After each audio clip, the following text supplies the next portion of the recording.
중국과 군사 충돌 가능성이 끊이지 않고 있는 대만에서 지방자치단체장과 지방의회 의원들을 뽑는 선거가 지난 2022년 11월 26일에 있었습니다. 타이페이 곳곳에 마련된 투표소에는 이른 아침부터 투표를 하기 위해 많은 시민들이 모여들었습니다. 초등학교 교실을 투표소로 마련하고 일일이 유권자의 신원을 확인하는 모습은 우리와 다를 게 없어 보입니다.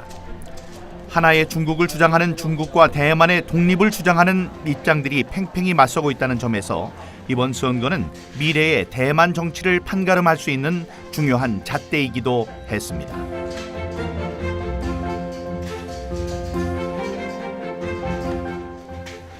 오후 6시 투표 종료 시간이 되자 선거 관리원들의 움직임이 분주해지기 시작했습니다. 그런데 가만히 보니 낯선 풍경이 눈에 들어왔습니다. 투표소에 설치된 집기들이 하나둘 밖으로 나오고 조금 전까지 시민들이 투표를 했던 장소가 순식간에 개표소로 변하기 시작했습니다.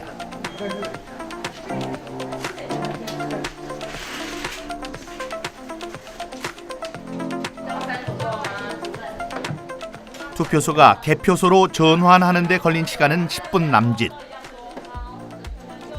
놀랍게도 대만의 투표소에서는 투표함들이 움직이지 않고 있었습니다.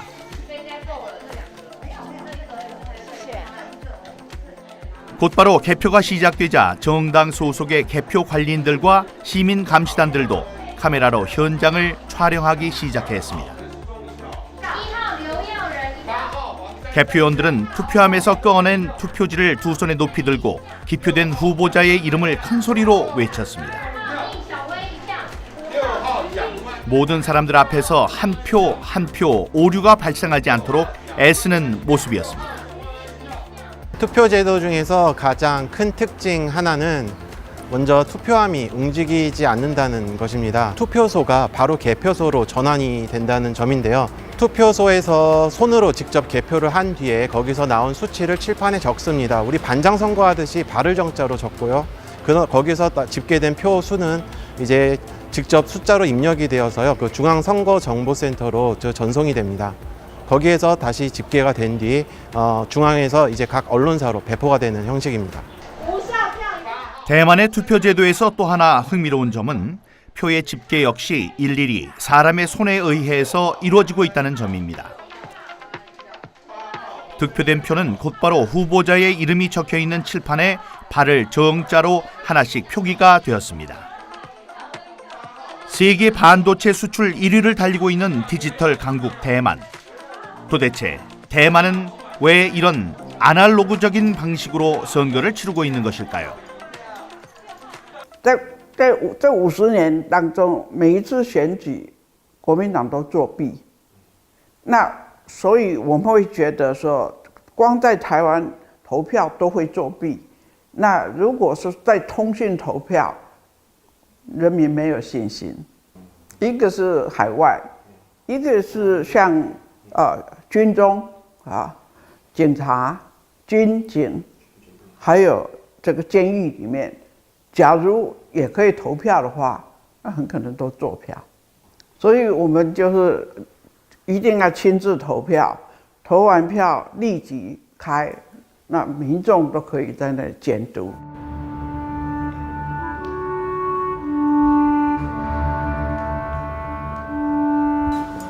제 지역구인 송도가 이제 눈앞에 보이지만 사실 저거는 전부 다 잔척이 된 곳입니다. 이 전체가 전부 다 바다였죠. 여기를 통해서 인천 상륙작전이 벌어지게 됩니다.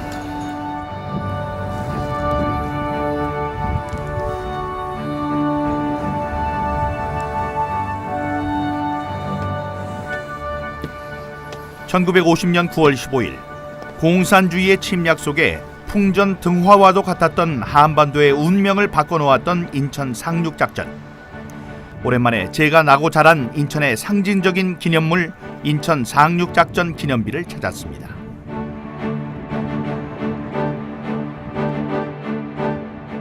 자유와 민주주의를 지키기 위해 자신을 희생했던 선열들 앞에 서니 제 마음도 숙연해졌습니다.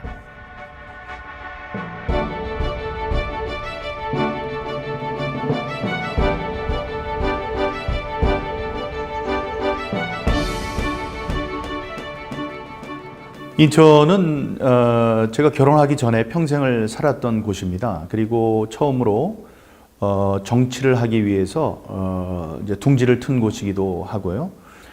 인천에 대해서는 저는 큰 자부심을 갖고 있었어요. 제가 태어난 곳이기 때문에 초중고등학교 저의 그 청년기를 다 여기서 보낸 그런 곳입니다. 그래서 이제 애정이 있고 뭐 저의 태를 묻은 곳이죠. 저의 그 정치적 기반이기도 하고요.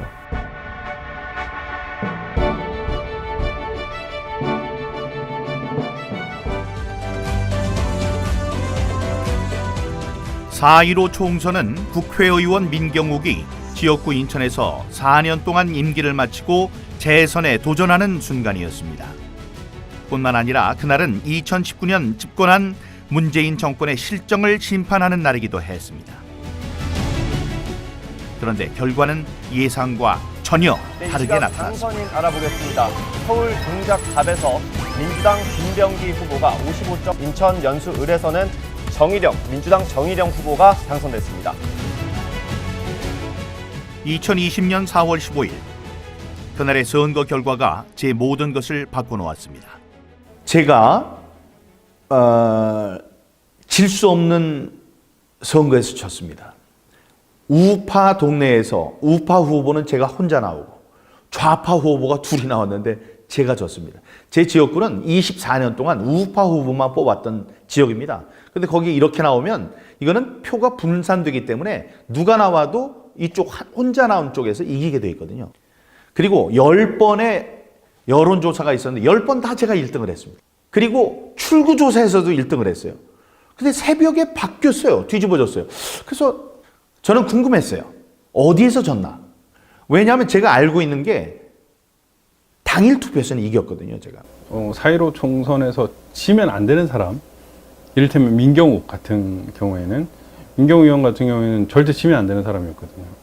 질 수가 없는 사람이었는데 지더라고요. 그래서 참 신기하다 이런 생각이 들었고, 여러분, 당일 투표는 이만큼 있고요. 사전 투표는 요만큼 있습니다.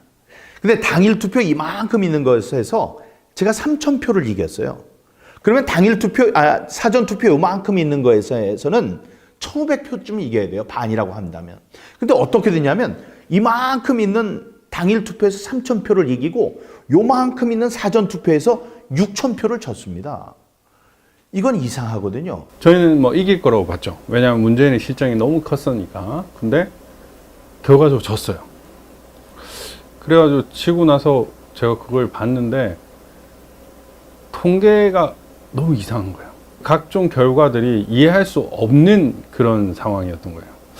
그래서 이거 좀 심각한데? 부정선거 아닐까라는 생각을 했는데 약간 내부적으로 그 게임 회사 다니는 분이 뭔가 멘트를 줬었어요. 그래가지고 63대 36이라는 그 스코어가 가지는 의미, 그게 조작 상수가 들어간 것 같다라는 것이었고, 실제로 수도권 전역에서 미래통합당과 그 더불어민주당의 득표율이 사전 투표는 일관되게 63대 36이고 당일 투표는 오히려 이기는, 이런 말도 안 되는 이 산수만 해도 알 수 있는 이 현상을 보면서 이건 조작이다라는 판단을 사실 했었어요. 여론조사와 출구조사에서 앞서고 있다가 새벽녘에 사전 투표함이 개봉되면서 결과가 한순간에 역전되었기 때문에 진실이 무엇인지 반드시 확인해야만 했습니다. 0.39, 0.39, 0.39라는 이상한 통계가 3번이 겹쳐 나왔을 때, 그리고 서울, 경기, 인천에 민주당과 미래통합당의 후보들이 전체 얻은 표의 비율이 63대 36, 63대 36, 63대 36으로 3번이 겹쳐 나온다는, 이걸 딱 봤을 때 이거는 저는 예비가 돼 있었기 때문에 이건 무언가 잘못됐고 심각하게 잘못됐다는 것을 바로 알 수 있었죠. 그렇게 저의 부정선거에 대한 싸움은 시작된 겁니다. 지난 5년 문재인이 이루어온 결과는 결코 정의롭지 못했습니다, 여러분. 이제는 4.15 초응선에 납득할 수 없는 결과에 의심을 품기 시작한 국민들이 하나둘씩 거리로 나오기 시작했습니다. 촛불로 이 정권을 부정선거 투쟁이 본격화되면서 집회에 참가해서 4.15 선거의 진상을 알리는 일은 더욱 중요한 일이 됐습니다. 저들의 조를 녹여버립시다, 여러분. 이 통계를 한국에서 제일 잘하시는 서울대학교 박성현 교수님, 한림원 원장까지 지내신 통계학과 교수님이신데 이분이 그러셨습니다. 이건 두 가지 케이스다. 하나님이 하셨던가 아니면 100% 조작이다. 이 서울에 600개 넘는 동네, 각 동이 있습니다. 동에서 민주당 후보가 항상 사전 투표에서 당일 투표보다 높았습니다. 이게 이기고 지고가 있어야 돼요.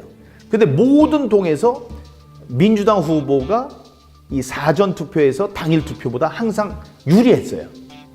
이걸 갖고 박영하 교수님, 명지대학교의 물리통계학과 교수님께서 뭐라고 그러셨냐? 1000개의 동전을 하늘에 던졌을 때 똑같은 면으로 떨어질 확률과 똑같다고 그랬습니다. 그런 거는 150억 년 이 온 세계가 창조됐을 때부터 지금까지 1초에 한 번씩 던져도 안 나오는 그런 확률입니다. 그렇기 때문에 이게 어떤 하나만 이상하다고 해도 우리가 좀 갸우뚱할 텐데 이상한 게 너무나 많은 거예요. 그래서 이제 그게 다음에 재검표로 이어지고 재검표할 때 증거로서 나오게 되는 겁니다. 우리나라 공직선거법 225조는 선거에서 문제가 있을 경우 180일, 즉 6개월 이내에 판결을 내리도록 돼 있습니다. 하지만 인천 연수구 을 선거구의 경우에는 재검표에만 1년 2개월이란 시간이 걸렸습니다. 법과 규칙이 지켜지지 않고 있었던 것입니다. 재검표 절차를 진행할 때 전자개표기로 한 번씩 표를 다 집어넣거든요. 근데 이 선관위 놈들이 그 직원들을 하면서 이 투표지들이 붙어 있는 것들이 많아요. 가짜 표들을 만들어 놓으니까 이 투표지들이 붙어 있는 것들이 많은데 얘들이 이거를 집어넣으면서 다 하나씩 떼버리는 거예요. 붙어 있는 투표지들을 이렇게 붙어 있으면 이렇게 떼가지고 이렇게 집어넣는 거예요. 지금 오늘은 원래 이게 연락동사 신청을 하고 한 게 아니라서 아니 그러니까 우리가 그때 의뢰한 거하고 조금 달라고 해서 재검표장에서는 정상적인 투표지라고 볼 수 없는 이상한 투표지들이 곳곳에서 나타났습니다. 제가 처음에 그 투표지가 들은 박스를 딱 열으니까 깜짝 놀랐거든요. 왜냐하면 전부 다 투표지가 세 종이 그냥 인쇄에다가 갖다가 거기다 다 쌓아 놓은 거예요. 그 투표 박스에다가 그냥 우리가 말하자면 A4 용지 세 박스 뭐 큰 박스에다 집어넣으면 그런 상태. 그 전부 다 그렇게 돼 있고 그게 한두 장이 아니고 그냥 전체 박스가 다 그런 걸로 채워져 있고 그리고 한 박스씩 열어가지고 대법관들이 이제 거기서 그 숫자 세기 위해서 이렇게 하는데 저는 계속 그 뭐 숫자라든 이런 건 하나도 머리에 안 들어오고 그냥 전부 다 이거 전부 새 건데 이거 이상하다. 실제 투표한 게 아닌 것 같아요. 접은 게 없잖아, 접은 게.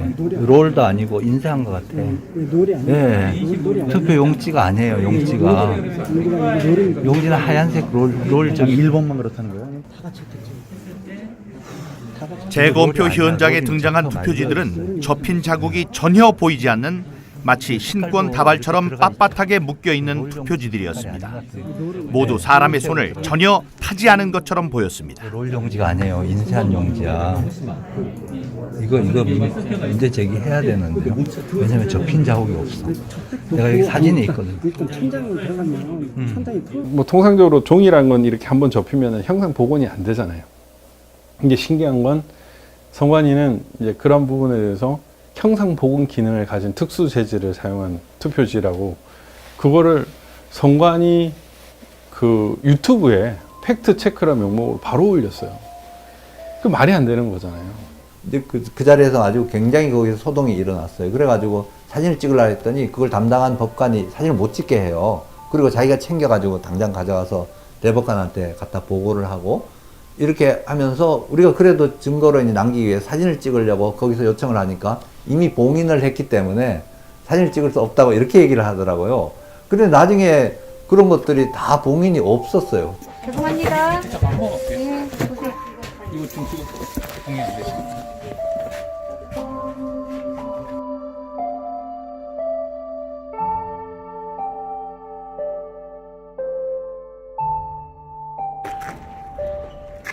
심지어 컨테이너 박스 안에 쌓아놓고 방치된 투표지들도 발견됐습니다.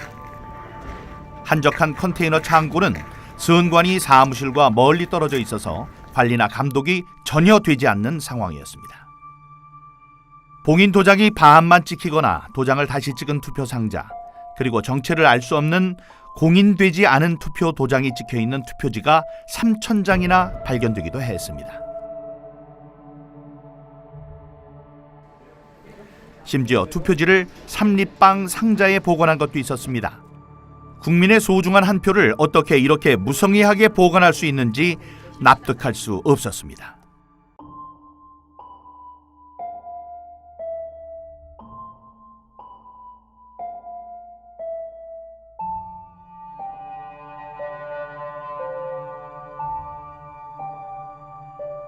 신중동 같은 경우에는 사전투표, 관내 사전투표 18,210명, 관외 사전투표 6,134명이었는데 그 인원이 투표를 하려면은 3점 몇 초당 해야 돼요.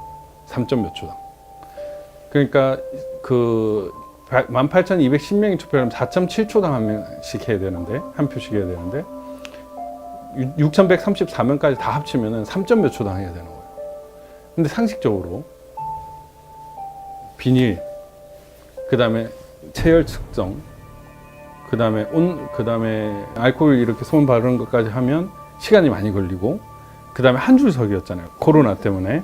그게 가능한가? 3점 몇 초당. 불가능하거든요. 4.15 총선이 끝나고 나서 한 3개월 지나가는 시점이었습니다. 중앙선관위에서 아주 대형, 이렇게, 5톤인가요? 5톤, 이 쓰레기, 폐지, 이렇게 차가 나가고 있다라는 제보를 받고요. 그리고 그 차를 따라갔습니다. 그 차를 따라갔더니만 한 30분 따라갔더니만 시에 있는 한 야적장으로 가서 거기에 폐지와 파지들을 마구 쏟아놨습니다. 그리고 그 폐지들이 이렇게 쌓여있는 그 폐지들 속에서 중앙선관위가 이렇게 사용했던 많은 서류들이 파쇄지라고 하죠. 파쇄. 다 파쇄가 됐던 거죠. 그러니까 4.15 총선이 끝났는데 그 서류는 사실은 보관이 돼야 됩니다. 다. 서류가 다 보관이 돼야 되는데 그 서류의 상당 부분이 파쇄가 되어서 가루가 되어서 비닐에 담겨 있었고요. 그리고 일부 파쇄하지 않은 이렇게 서류들이 이 박스 안에 이렇게 나뒹굴고 있었고요. 봉투 안에 들어 있었습니다. 그 봉투 중에 하나가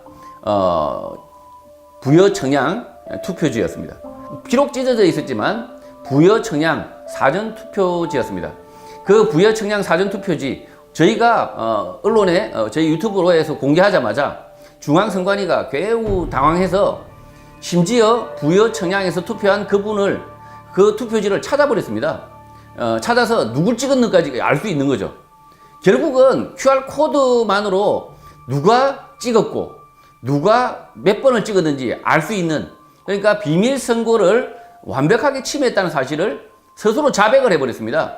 중앙선관위가 4.15 총선 이후에 증거들을 은폐하고 있고 폐기 처분하고 있다. 스스로 부정선거라는 것을 인정하고 있다라는 사실을 증명하고 있습니다. 그러니까 증거 보존을 조직적으로 은폐하려는 것들이 보였죠. 너무 엉망이더라고요. 아, 오프라인 조작도 있었구나 라는 걸 느꼈습니다. 오프라인 조작도 있음을 느꼈고, 오프라인 조작이라는 건 뭘? 표 바꿔치기, 표 넣기. 근데 이게 되게 어려운 게 아니더라고요. 왜냐면 이제 분당을이나 선관위에서 투표지를 보관하는 이 과정이 너무 허술한 거예요. 심지어 그게 번호키로 돼 있는 거예요. 그 되게 허름하고 CCTV도 제대로 안 돼 있고 이러면은 누가 가서 열고 바꿔버려도 뭐 알 수가 없는 거예요. 분당을 같은 경우에는 가구 단지, 가구를 위한 일단 스테디움 같은 게 있었어요. 거기가 약간 허름해가지고 거기 투표지들이 보관되어 있었는데 그런 데서 그냥 바꿔치기 하면 모르겠더라고요. 그래서 선관위에 보관하는 것도 마찬가지로 이게 번호 키만 알면은 누군가가 새벽에 들어와서 투표함을 바꾸거나 아니면은 그 백묶음 몇 개 안 되잖아요. 그거를 집어넣어 버리면 되는 거예요. 그 과정에서 이 봉인지 관리가 하나도 안 됐다는 사실을 알게 됐어요.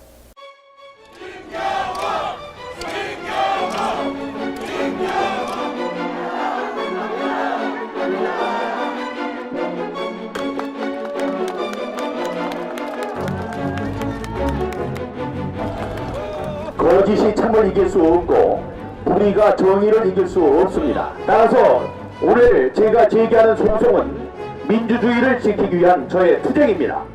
대법원 이번 사건을 다룸에 있어서 그 어떤 정치적 압력에도 흔들리지 말고 다만 법과 양심 그리고 민주주의를 지키기 위한 사명감만으로 재판에 임해주기 바랍니다. 중앙선거관리위원회에 요구합니다.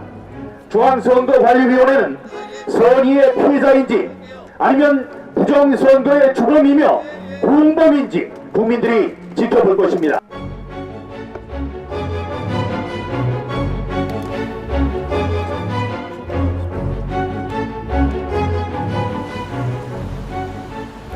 부정선거를 입증하는 증거들이 하나둘 나타나면서 자발적으로 투쟁에 함께 참여하는 시민들도 늘어났습니다. 그만큼 이번 사건은 평범한 시민들에게도 놀라운 일이었습니다. 첫 번째, 없애야 될 것들이 있는데 그 첫 번째가 사전투표, 두 번째가 전자개표기, 세 번째가 QR코드예요. 이제 이게 부정선거의 이제 증거들로 나온 건데 이 밑에가 그다음에 이게 바로 이른바 배춧잎 투표용지입니다. 위에는 지역구 국회의원의 이름이 나오고 밑에는 이렇게 비례대표 국회의원의 투표용지가 초록색으로 한 장에가 인쇄가 되어 있습니다. 배춧잎 투표지가 공개되자 배춧잎을 몸에 두르고 시위에 참가한 시민도 있었습니다. 그렇게 4.15 총선의 문제점들이 하나둘 수면 위로 떠올랐습니다. 자발적으로 부정선거 증거들을 확보하기 위해 팔을 걷어붙이고 나선 시민단체들도 있었습니다. 이들 덕분에 배춧잎 투표지 같은 비정상적인 투표지들이 결코 인쇄될 수 없다는 것이 확인되기도 했습니다. 투표가 인쇄가 돼서 나오면 자동으로 잘라서 자동으로 배출하는 기능이 있습니다. 그러다 보니까 다시 중첩되거나 종이가 말릴 가능성이 없죠. 이미 잘려서 앞으로 배출을 해버리는데 그래서 중앙선관위가 뭐 중첩되어서 다시 들어가서 말려서 이렇게 되었다. 배춧잎 투표지가 되었다. 새빨간 거짓말입니다. 중앙선관위에서 이렇게 관리하는 사전선거, 이 사전선거 투표지를 똑같은 투표지를 위조 복사, 다량으로 출력할 수 있다. 개인이 만약에 이것을 가지고 사전선거 위조 가짜 투표지를 마구 출력해서 만들었다면 그건 지난 선거에 반드시 사용되었을 것이다. 저는 그렇게 생각합니다. 그다음에 이제 이게 굉장히 중요한 일장기, 그야말로 일장기 투표용지입니다.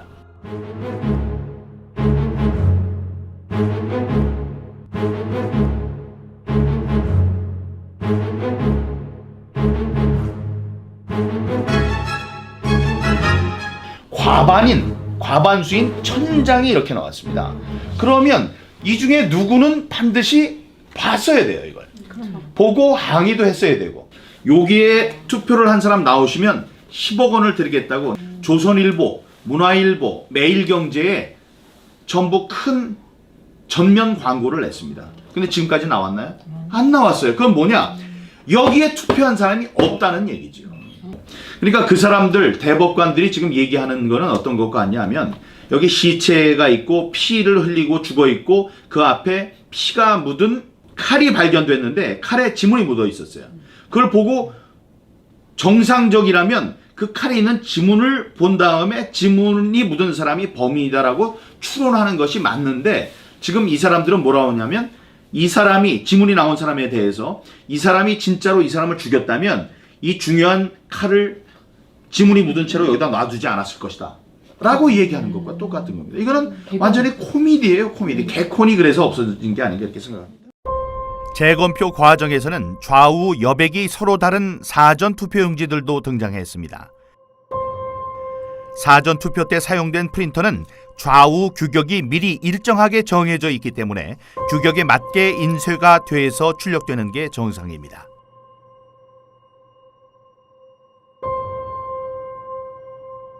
선관위에서 만든 교육용 영상을 보더라도 좌우 규격이 서로 다른 투표지가 인쇄되는 것은 불가능한 것임을 확인할 수 있습니다.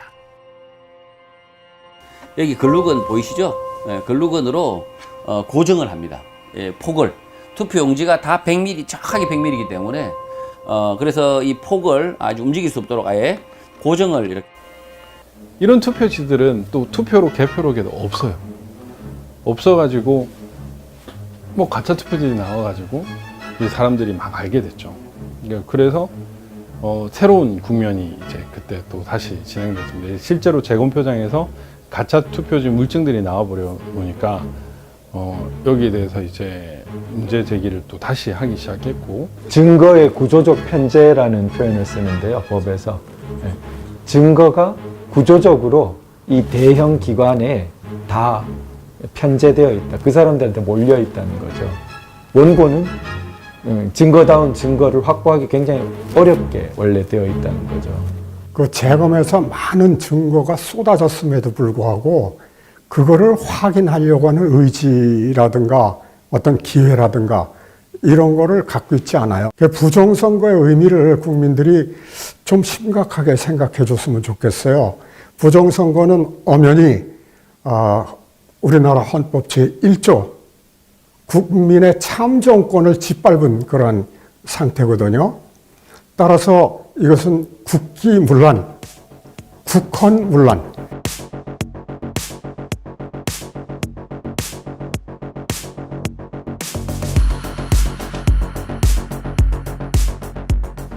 그 시기부터 부정선거에 대한 확신을 갖고 행동으로 옮기기 시작했습니다.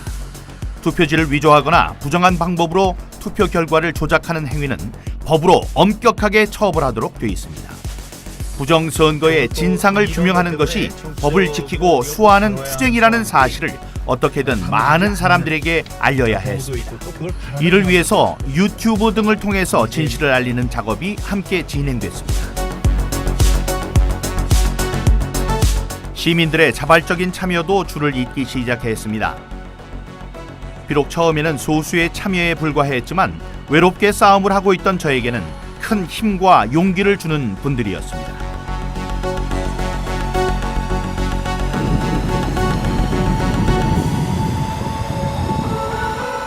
그러면서 조금씩 부정선거 진상 규명에 대해서 관심을 갖고 응원하는 시민들도 늘어났습니다.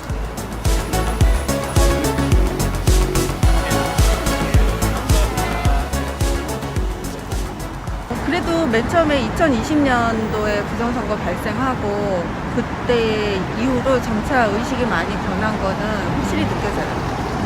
지금은 많은 국민들이 많이 알고 적어도 그럴 수도 있겠구나 하고 의혹은 가지고 있는 것 같아요. 이 부정선거는 대한민국을 망치는 가장 악랄한 그 범죄라고 생각하기 때문에 작은 거짓말도 용납을 하면 안 되는데, 그러니까 이 거짓말 자체가 나라를 전복시킬 수 있는 거짓말이다라는 생각에 진짜 울분이 막 올라와가지고 가만히 못 있겠더라고요. 그렇게 시민들의 절망은 시간이 지나면서 점점 분노로 변해갔습니다.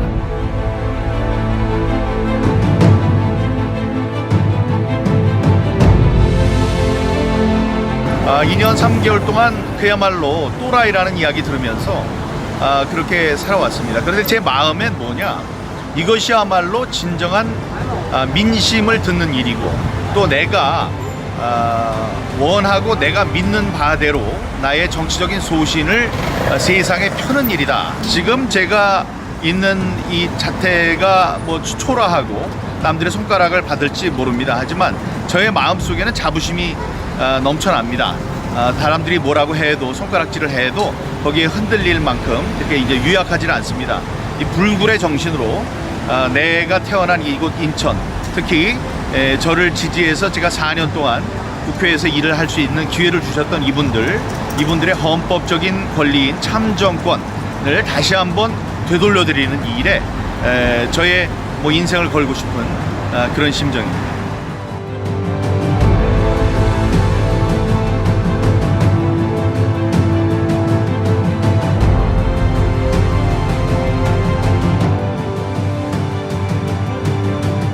개성과 자유를 존중하는 민주주의의 상징 미국.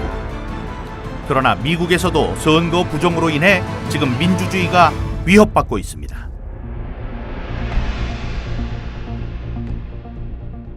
지난 2020년 재선을 노리던 트럼프 대통령은 선거 부정 사태로 인해 재선에 성공하지 못했습니다. 당시 온갖 부정선거의 증거들이 속출하면서 분노한 시민들은 거리로 쏟아져 나왔습니다.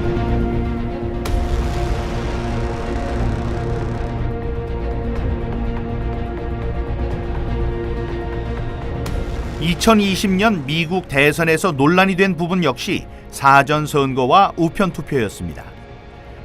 당시 상황을 잘 보여주고 있는 한 다큐멘터리 영화에서는 부정선거 가담자들이 조작된 투표지들을 갖고 와서 우편투표함에 넣는 장면들이 생생하게 공개되기도 했습니다. 사전선거 투표함에 직접 투표용지를 넣었다는 가담자의 증언은 한마디로 충격적이었습니다.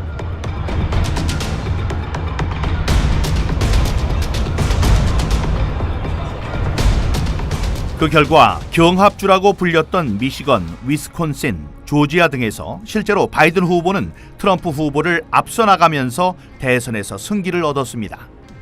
도대체 2020년 미국 대선에서는 어떤 일들이 있었던 것일까요? I think that we have a time in our society when all of our major institutions have been completely corrupted, and we have a media that doesn't report factual information, is totally corrupted. We have an intelligence community that's totally corrupted, and we have an educational system that is teaching people to hate each other rather than uphold and hold dear the very principles from which our country was founded. And I think that we're in a very, very difficult time right now. 이런 상황 속에서 미국의 민주주의를 회복하기 위한 시도들도 일어나고 있습니다. 2023년 1월 워싱턴 DC에서 개최된 March for Life라는 행사에서는 인간의 기본적인 권리인 자유와 민주주의 그리고 생명을 살리는 이 일에 함께 시민들이 힘을 모을 것을 결의했습니다.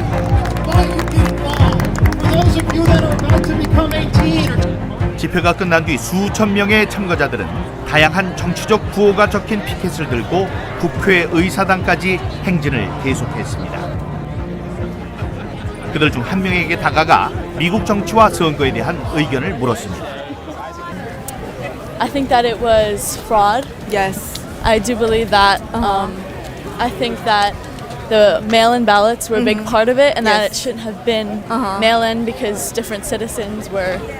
Exactly. Yeah, I think that it was a big part. And the voting machines as well. The voting machines. I think that it all should have been digital. I think the mail-in ballots were a big part of the fraud.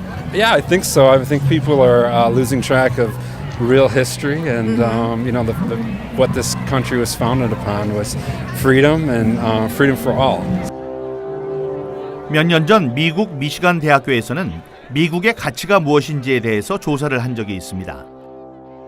상당수 미국인들은 개인주의와 독립 정신을 꼽았습니다.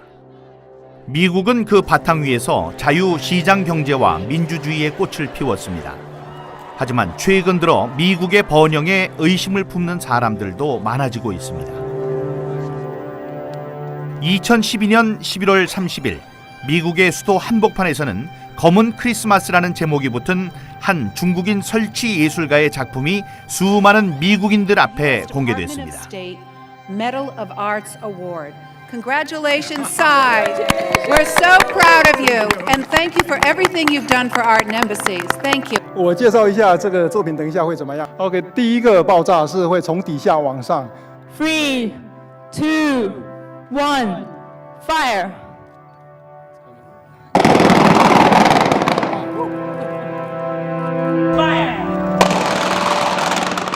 놀랍게도 검은 크리스마스라는 작품은 크리스마스 트리를 화약으로 폭파시키는 것이었습니다.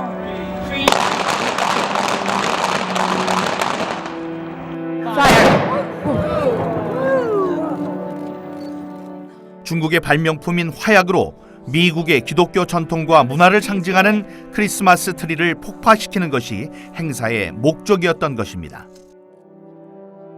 그렇게 며칠 후면 크리스마스를 맞이해서 밝게 불을 밝혀야 할 크리스마스 트리들이 검게 타올랐습니다. Now it looks like a Chinese ink painting. Thank you. 그것은 마치 미국의 가치를 정면으로 부정하는 행위와도 같았습니다. 미국인들이 아메리카 대륙에 정착을 시작한 뒤부터 그들에게 기독교 신앙은 삶의 밑바탕에 깔려있는 근본적인 믿음이자 생활의 한 부분이었습니다. 그래서 언제나 크리스마스 때가 되면 미국인들은 크리스마스 트리를 함께 장식하면서 가족들과 함께 즐거운 시간을 보내는 것이 일상이었습니다. 놀랍게도 이 행사를 주최한 곳은 미국 국무부였습니다. 당시 국무부 장관이었던 힐러리 클린턴은 차이 구어창을 국무부로 초대하고 3억 원의 상금과 함께 그의 목에 금메달을 걸어줬습니다. 도대체 차이 구어창은 어떤 사람일까요? 그리고 어떻게 미국의 수도 한복판에서 그런 일들이 벌어질 수 있었던 것일까요? 그의 행적을 취재하는 과정에서 우리는 그가 갖고 있는 생각의 단면을 확인할 수 있었습니다. 그 사건은 바로 2001년 벌어졌던 9.11 테러였습니다. 공식적인 사망자 숫자 3,000명, 뉴욕 세계무역센터 빌딩이 무너지는 광경을 보고 슬픔에 빠지지 않은 미국인은 없었습니다. 이 비극적인 사건을 당시 TV로 보고 있던 차이 구어창은 다음과 같이 말했다고 합니다.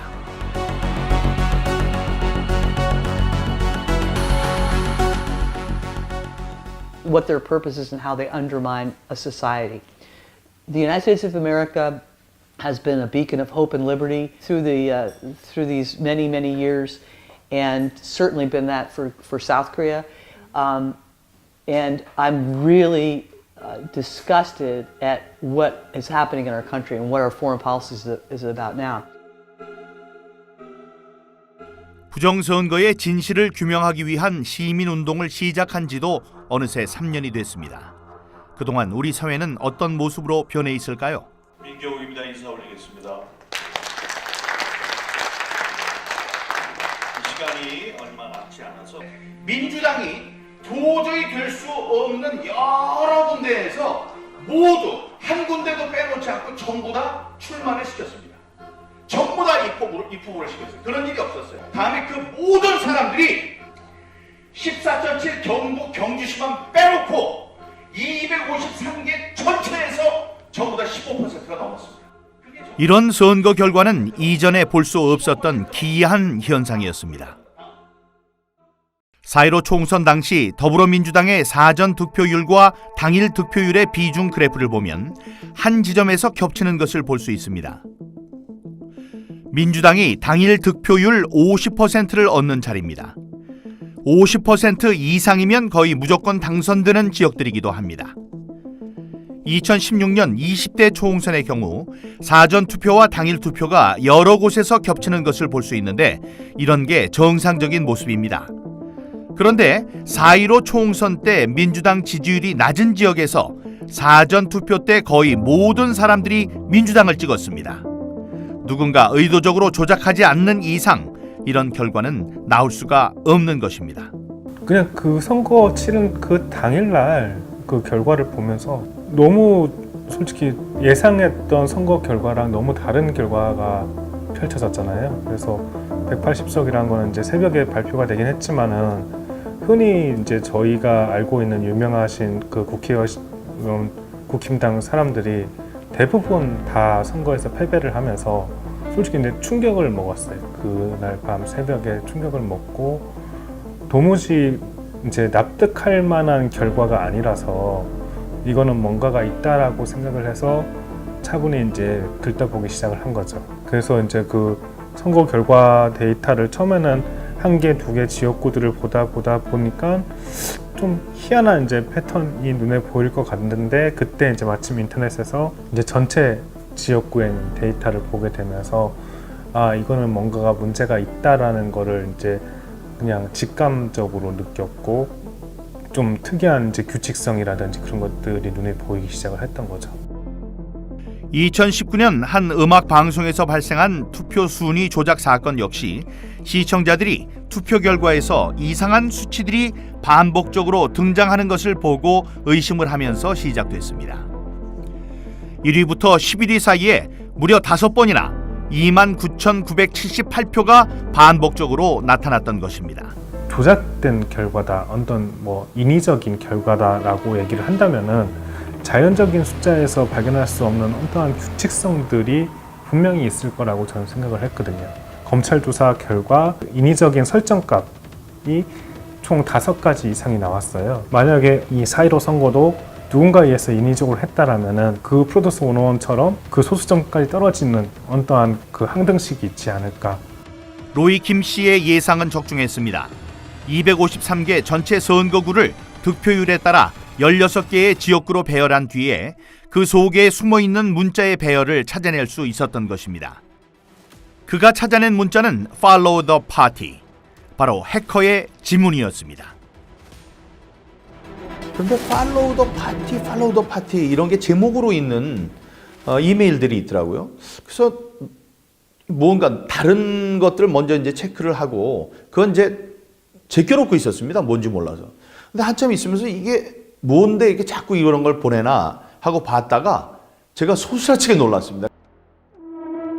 Follow the Party, 그것은 영원 근당주, 영원히 당과 함께 가자는 뜻의 중국 공산당 구호였습니다.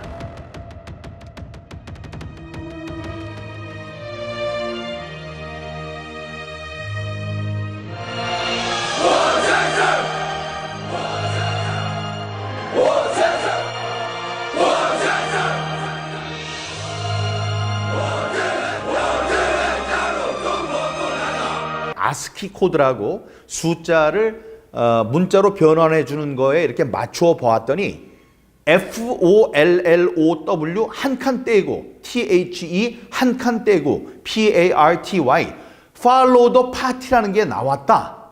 근데 Follow the Party가 뭔가 봤더니 영원 근당주, 영원히 당과 함께 달려라.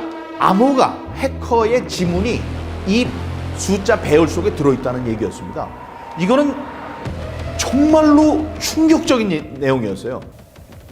중공이라는 거대한 독재 국가가 임기도 길잖아요. 그 임기를 길고 뭐 통일 전술이나 이런 것들을 이용해서 각 나라를 어떻게 먹을지를 생각을 하고 있는 것 같다는 생각이 들고, 이 선거라는 거를 이용해서 얘들이 이제 침략을 하는구나. 과거에는 이제 총칼을 통해 가지고 사람들을 죽여 가지고 이제 얻었다면, 지금 부정선거라는 수단을 통해 가지고 그 나라를 먹는 일을 하는구나라는 걸 인지를 하게 됐고, 이건 사실 진짜 국가안보 직결되는 문제라고 생각이 돼요. 디지털 세상이 언제나 안전할 것이라는 생각은 위험한 발상입니다. 지금도 사이버 세계 속에서는 수많은 해커들이 우리의 생활 곳곳에 침투하고 있습니다. 그중에는 중공이나 북한과 같은 공산주의 국가들의 사이버 위협도 심각한 상황에 있다는 것을 잊지 말아야 할 것입니다.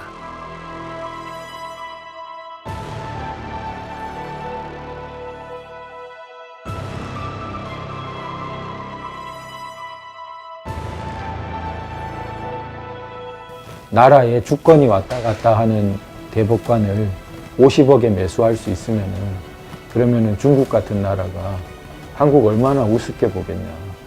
대법관 한 9명, 그럼 50억 곱하기 10해도 500억이면 나라 주권을 산단 말이냐. 너무 참.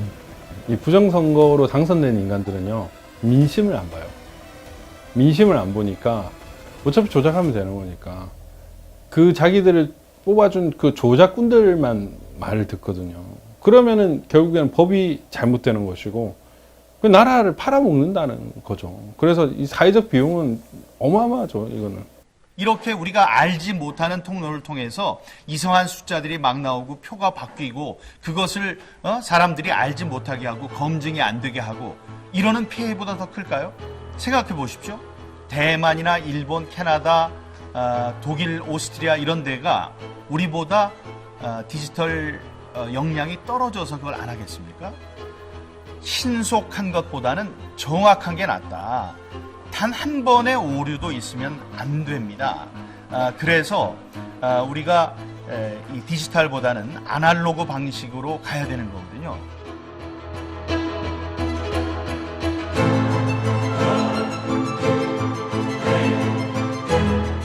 법과 철학으로 유명한 유럽의 선진국 독일. 지난 2021년 독일에서는 우리의 국회의원 선거에 해당되는 연방의회 선거가 실시됐습니다. 이번 총선은 16년 동안 독일을 이끌어왔던 메르켈 총리 이후 새로운 독일의 지도자를 뽑는 선거라는 점에서 국제사회의 이목을 집중시켰습니다. 그런데 법률과 규칙의 엄격함으로 유명한 독일에서 초유의 사태가 벌어졌습니다. 선거 당일 제대로 투표를 하지 못한 유권자들이 속출한 것입니다. Many things went wrong. They didn't have enough of these election forms. They got delivered too late. Some of these places had to stay open 2 hours more, I think, until 8 o'clock in the evening. And some people didn't have a chance to vote because the line was too long. They've been waiting for hours, and then the local closed, and they couldn't vote. So, if not everybody has the chance to vote, then it's not a fair election. I think it was a little bit chaotic. There was a marathon going on in Berlin, which made it, harder to, I think, organize the elections. And also, there were a lot of administrative problems, apparently. So, yeah, they needed to do it again. 게다가 선거 당일인 9월 26일에는 베를린 국제 마라톤 대회가 열려 도심 곳곳에서 선거 진행에 혼선이 생기기도 했습니다. 심지어 투표지 운송이 제때 이루어지지 않아서 투표를 하지 못한 채 돌아간 사람들도 많았습니다. 말 그대로 독일 선거 역사상 초유의 사태가 벌어진 것입니다. 독일 정부와 정치권은 상황을 심각하게 받아들였습니다. 선거에 결함이 발생한 것에 대해서 독일 연방헌법재판소에서는 신속하게 베를린시에 한해서 재선거를 실시하라는 판결을 내렸습니다. Die Häufigkeit und Schwere der Wahlfehler führt nach Auffassung des Verfassungsgerichtshofs zu der einzigen Möglichkeit, dass nämlich die Wahlen in ganz Berlin wiederholt werden müssen. 독일 연방헌법재판소의 베를린 재선거 결정은 3인당 출신의 기파이 베를린 시장에게는 정치적으로 큰 타격이었습니다. 여기에 2023년 새해 벌어진 불꽃놀이 폭동 사태로 불안정한 치안이 문제가 되면서 상황은 더욱 복잡하게 흘러갔습니다. 그동안 베를린은 경기 불황, 실업자 문제, 그리고 난민 수용에 대한 시민들의 불만이 높아가던 상황이었습니다. 재선거 당일인 2월 12일 아침부터 베를린 시민들은 차분한 분위기 속에 투표장으로 향했습니다. 독일인들에게 이번 베를린 선거는 민주주의와 선거의 중요성을 다시금 일깨우는 소중한 시간이 되고 있었습니다. 재선거 결과는 보수 우파 정당 기민당의 압승으로 나타났습니다. 22년 만에 처음으로 좌파 정당에서 우파 정당으로 정권이 교체되는 결과를 가져왔습니다. 재선거를 치르지 않았다면 이와 같은 정치적 변화는 기대하기 어려웠을 것입니다. People lose trust in some of the leaders. Then it's only fair that there's political change. 한편 독일에서는 2000년대 초부터 선거에 사용되었던 전자투표기에 대해서도 뜨거운 논쟁이 벌어졌습니다. 편리함과 신속함을 위해 사용된 전자투표기가 개표 오류나 선거 결과의 조작 여부를 판단할 수 없다는 것이 중요한 쟁점이었습니다.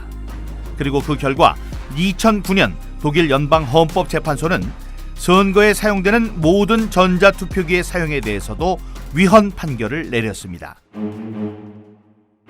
모든 선거는 공개적으로 심사돼야 하고 선거 결과에 대한 검증이 명확하게 이루어져야 한다는 것이 판결의 이유였습니다.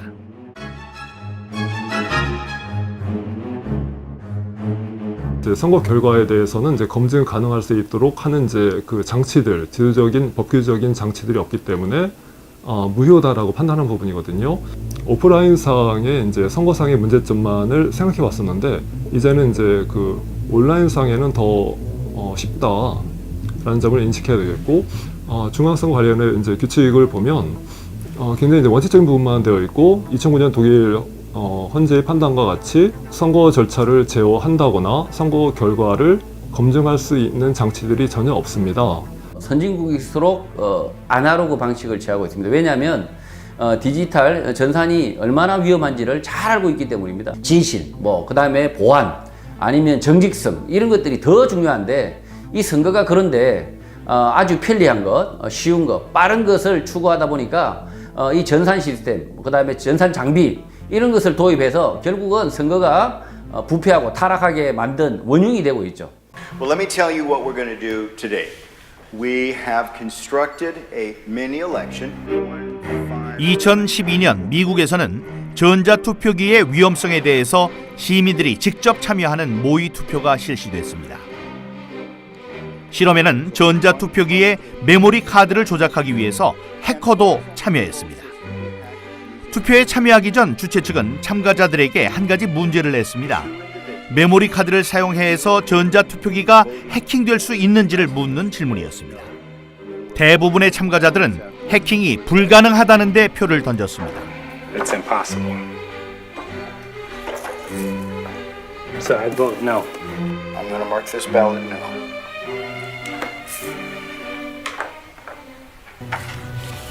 그 결과 모의 투표 참가자 8명 가운데 6명이 해킹이 불가능하다는 노에 투표를 했습니다. 잠시 후 투표지들이 전자투표기를 통과하면서 투표 결과가 공개됐습니다.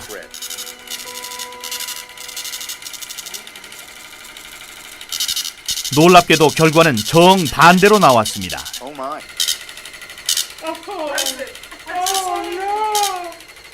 What is it? What is it? 7 yes, 1 no. Oh my gosh. Oh my gosh. Let me see. Here's the tape. 7 people said it could be hacked. And we put through 6 and 2. 6 no's no's and 2 yes. Oh my gosh. Do you know what this means? 곧이어 실험에 사용된 전자투표기는 투표 결과를 외부로 전송하기 위해 다른 곳에 위치한 컴퓨터로 옮겨졌습니다. 이 과정은 미국에서 전자투표기로 선거를 하고 중앙 서버 컴퓨터에 전송되는 것과 동일한 과정을 보여주는 것이었습니다. 참가자들은 숨죽인 표정으로 투표 결과가 전송되는 것을 지켜봤습니다.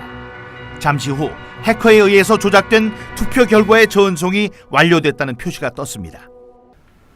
Susan, what does this mean for you? Makes me cry. I'm sorry, but it does. Why? Why? There's so many reasons.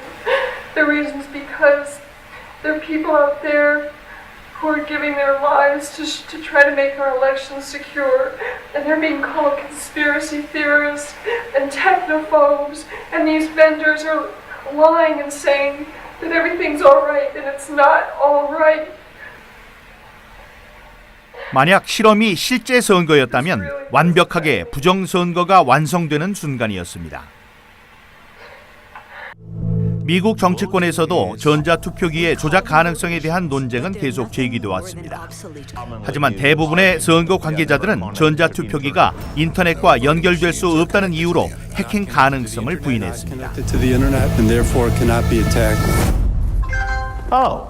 하지만 해커들은 손쉽게 해킹을 통해 전자투표기를 인터넷에 연결시킬 수 있었습니다. I had full access. I could have changed. 만약 전자투표기가 이렇게 손쉽게 해커의 손에 의해서 조작될 수 있는 것이라면 이것은 곧 민주주의의 위기라고 해도 과언이 아닐 것입니다. 지금도 수많은 나라의 선거에서 전자장비들이 사용되고 있기 때문입니다. 정말 한 사람이 한 사람 역할을 해야 공평한 게임이 되는 거잖아요. 근데 만약에 이제 누군가의 손을 탄다면 누군가의 개입으로 이 한 사람의 주권이 없어지게 된다면은 이거는 정말 우리가 각성을 하고 싸워서 우리 주권을 찾아야 되는 상황이거든요. 전혀 나의 의지와 상관없는 결과들이 반복이 되고 그런 이제 말도 안 되는 일이 벌어지면은 우리는 정말 상상하기 힘든 어려운 삶을 살게 될 겁니다. 하지만 우리 정부나 정치권에서는 아직도 전자장비들의 선거 사용에 대해서 해킹이 불가능하다는 입장입니다. 얼마나 더 큰 불행한 사태가 벌어져야 문제의 심각성을 깨닫게 될까요?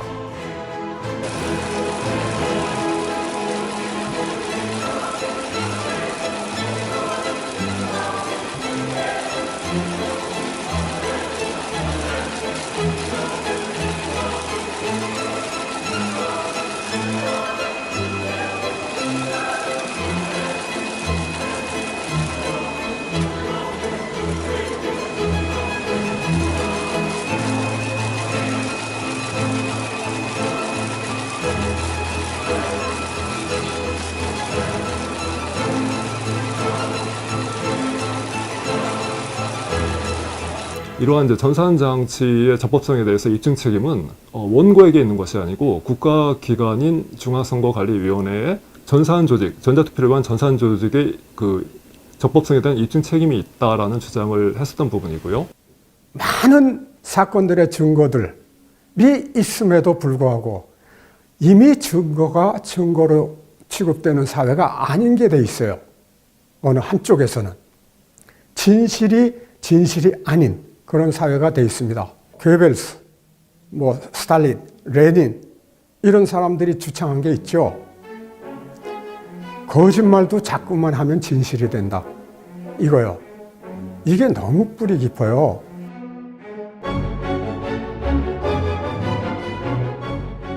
결국 부정선거 진상규명을 위해 거리로 나선 것은 시민들이었습니다. 그들은 4.15 부정선거의 실체를 밝히고 범죄자들을 처벌하라고 목소리를 높였습니다. 하지만 시민들의 외침은 대답 없는 메아리가 돼서 돌아왔습니다.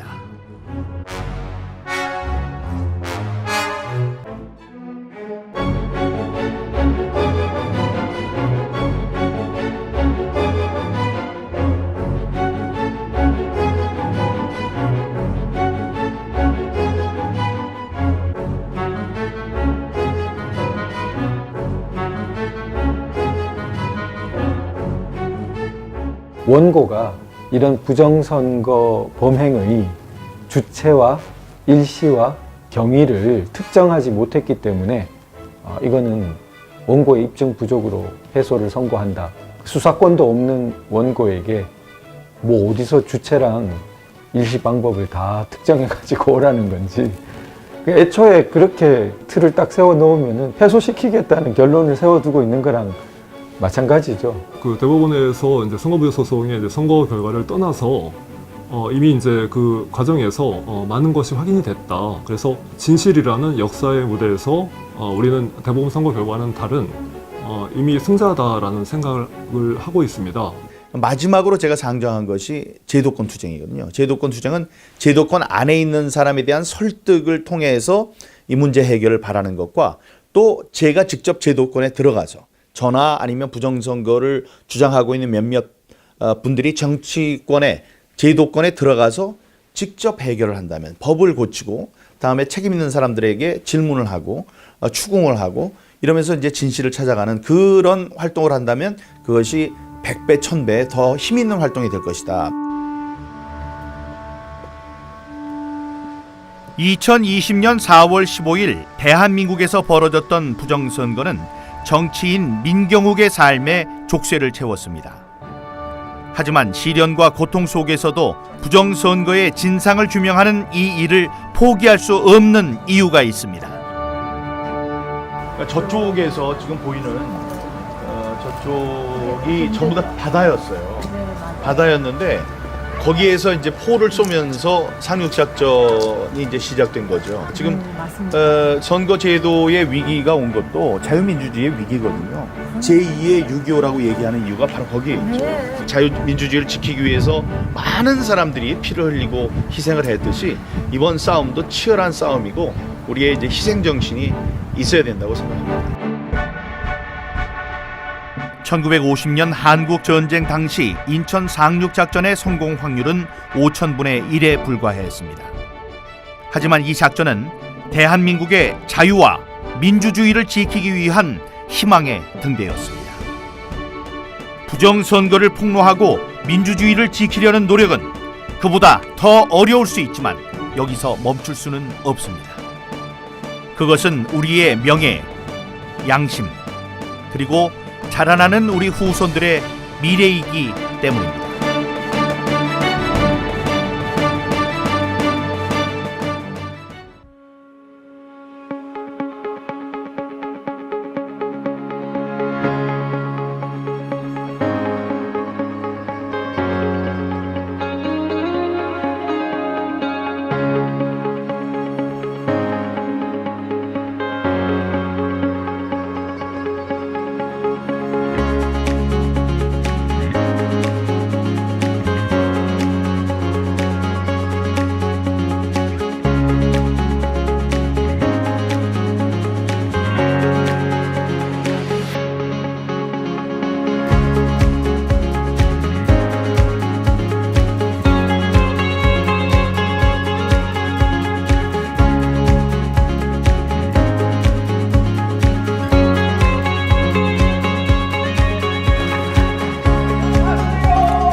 안녕하세요. Ladies and gentlemen, during the Korean War, General Douglas MacArthur saved South Korea with Operation Chromite or the Incheon landing. Operation Chromite's odds of success were 5,000 to 1 against. Our efforts to expose election fraud and to defend democracy might be more difficult, but we cannot stop now. The memorial for Operation Chromite is in the district I represent, Yeonsugu-ul, Incheon. I don't think this is a coincidence. The seeds of freedom planted by General MacArthur 70 years ago in Incheon grew in my father's heart and mind, and that made me fight for freedom. The son of a humble American soldier's houseboy now shouts, "Let's go together in this fight to preserve freedom and democracy." Thank you very much. Thank you.